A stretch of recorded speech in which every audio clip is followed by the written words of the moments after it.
Saint Jerome was born around 342 AD. He was well educated in his youth, but also a free-spirited young man. He rejected his Christian upbringing to behave as he pleased. Knowing his behavior was wrong, St. Jerome often visited the catacombs of the martyrs in Rome. The haunting crypts eventually scared him into behaving better. He reformed his ways and was baptized in 366 as a young man.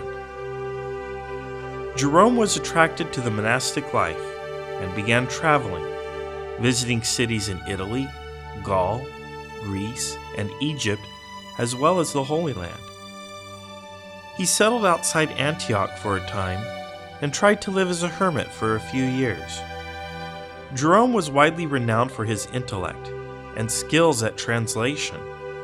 The church continually asked him to become a priest, but he refused, preferring to remain aloof from politics and to live as a monk.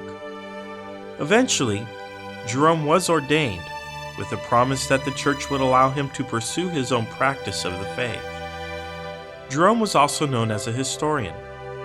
He visited Rome in 382, and Pope Damasus forced him to stay and serve as a secretary. The Pope set him to work on translating the Bible into Latin. After Pope Damasus died, Jerome was free to return to the Holy Land, but he continued working on the Bible.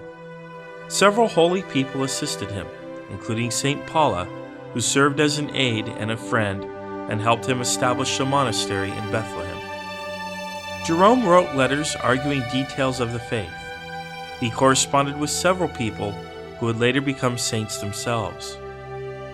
Jerome's translation of the Bible became the Vulgate, which today, 1600 years later, remains the standard Latin translation of the Scriptures. He once remarked that ignorance of Scripture is ignorance of Christ. Jerome died in 420 AD and was subsequently canonized. St. Jerome is often depicted with a lion and sometimes an owl.